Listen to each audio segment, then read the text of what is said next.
Nirmohi production house લઈને આવ્યું છે ગૃહિણીઓ માટેનો એક ખાસ ગેમ શો. આવો ઘર ઘર રમીએ.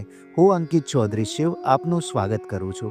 આ શો માત્ર એક શો નથી, પણ ગૃહિણીઓના બાળપણની અને તેમના જ્ઞાનની પરીક્ષા છે. તો આવો સૌ સાથે મળીને આવો ઘર ઘર રમીએ.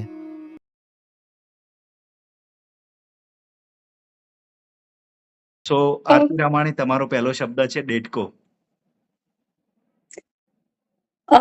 ચોમાસાની ઋતુ હતી અને એક પતિ પત્ની બંને મોટરસાયકલ ઉપર જતા હતા.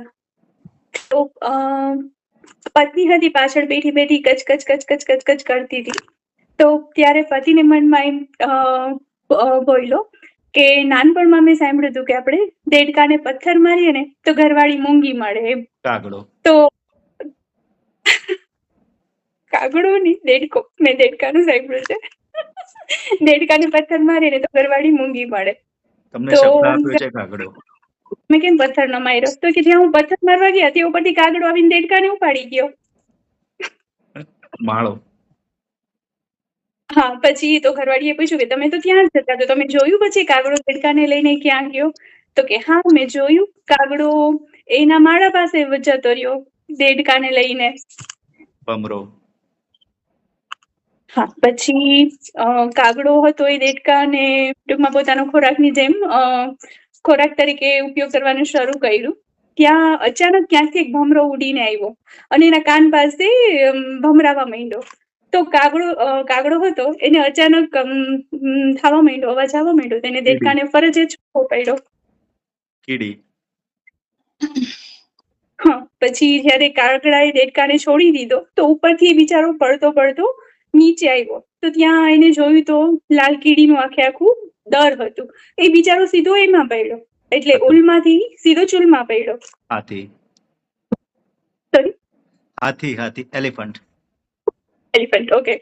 જેવો દેડકો છે એ કીડીના દર પર પડ્યો તો બધી કીડી એને વળગી ગઈ અને એને કાગડામાં ખોરાકમાંથી છૂટ્યો અને કીડી એને પોતાનો ખોરાક બનાવવાનું શરૂ કરી દીધું. ત્યાં અચાનક બાજુમાંથી એમ જોરદાર પવન ફૂંકાણો. તો એમાંથી જે રાણી કીડી હતી એને જોયું કે કેમ અચાનક પવન ફૂંકાય છે. તો જોયું તો હાથી પોતાની સૂંઢથી ઈ દેડકાને બચાવવા માટે કીડી ઉપર ફૂંક મારતો હતો, હવા છોડતો હતો. માછલી.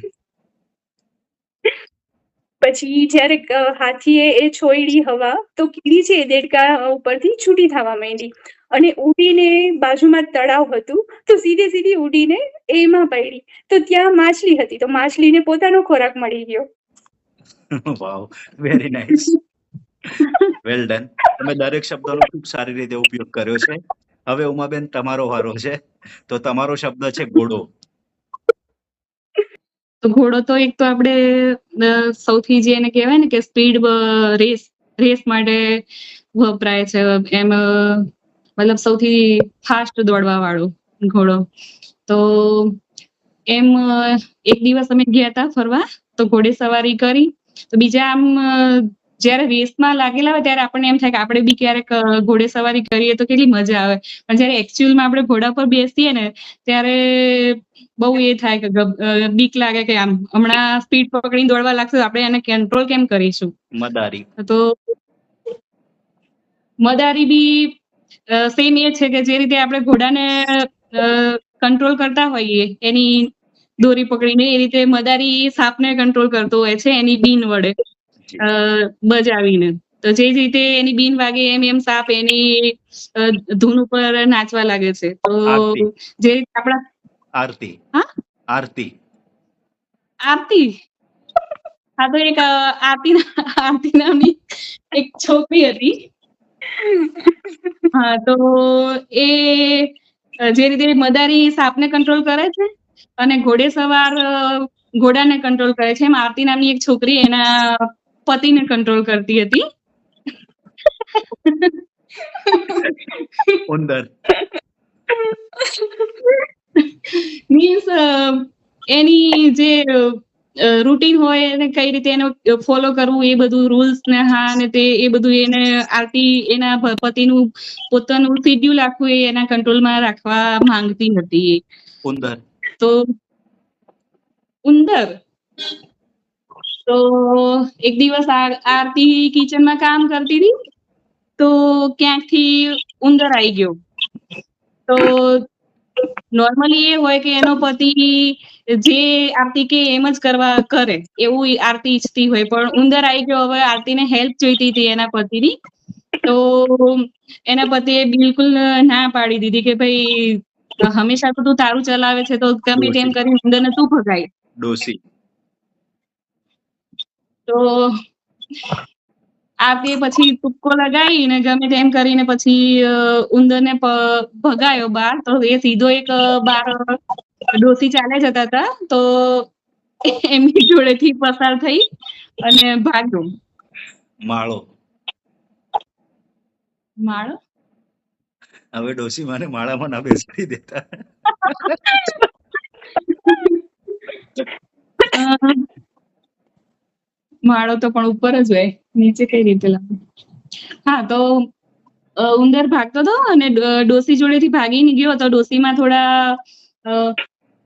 એનાથી આગળ ચાલ્યા તો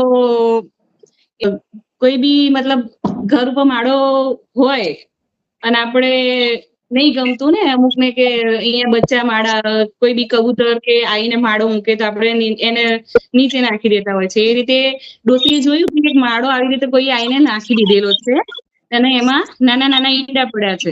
તો હવે આને હજી એ ફૂટી જાય એ પહેલા એને સાચવીને ડોસીએ એને એક એનું ઘર હતું અને ઘર ઉપર છાપરું હતું, ત્યાં લઈ જઈને સાચવીને મૂક્યું. પાણી.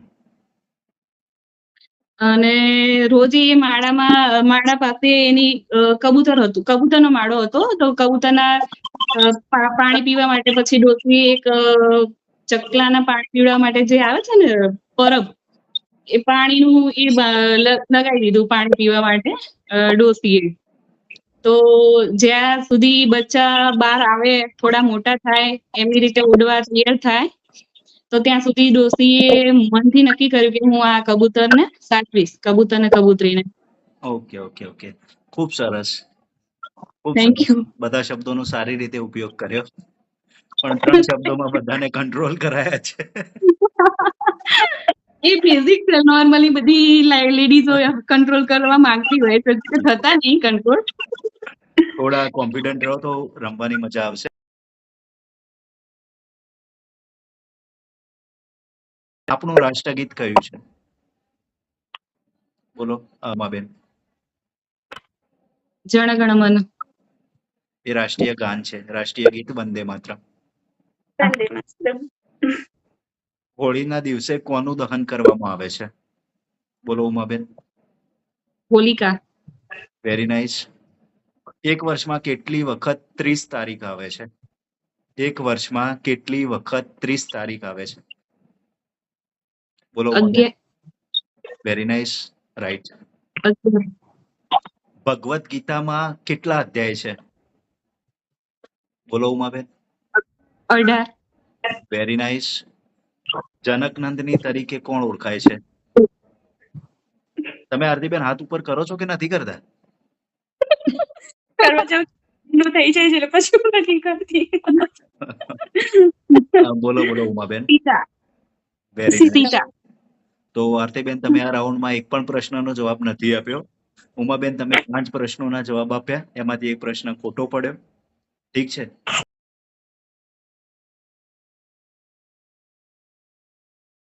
તો આરતીબેન તમારો સમય શરૂ થાય છે હવે, જેમાં તમારે મીઠાઈના નામ બોલવાના છે. સ્ટાર્ટ.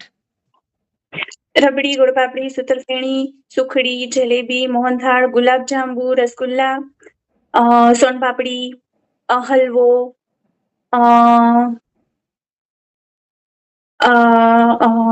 મગજ, આપણે ઓલું બનાવી ખીર, બાસુંદી, અંગુર રબડી, પછી માલપુઆ, કલાકંદ, પછી કાજુ કતરી, કાજુ રોલ, પિસ્તા રોલ, પછી સેન્ડવિચ રોલ, ગુંદ પાક, માવા મલાઈ, પછી આમ પાપડ. સ્ટોપ. હા. તો આ ટાસ્કમાં તમે આરતીબેન ટોટલ 23 નામ બોલ્યા છો, બરાબર છે? Okay. 23 મીઠાઈના નામ બોલ્યા છો. સો ઉમાબેન, તમને 1 મિનિટનો સમય મળે છે, જેમાં તમારે ફળના નામ બોલવાના છે. તો તમારો સમય શરૂ થાય છે હવે. સ્ટાર્ટ. સફરજન, કેળા, અનાનસ, દાડમ, તરબૂચ, ટેટી, બીટ, ગાજર, કેરી, સંતરા,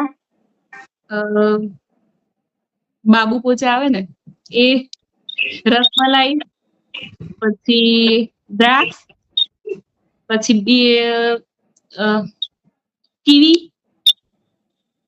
કીવી, પછી ટામેટા, કાકડી, પછી સ્ટોપ. અ, સો તમે ટોટલી ઘણા બધા નામ બોલ્યા, પણ એમાંથી જે તમે ફળના નામ બોલ્યા છો ને એ ટોટલી 10. આવો ઘર ઘર રમીએ આજના એપિસોડની ઘરની લક્ષ્મી બને છે Aarti Ramani. So congratulation Aarti Ramani. Thank you.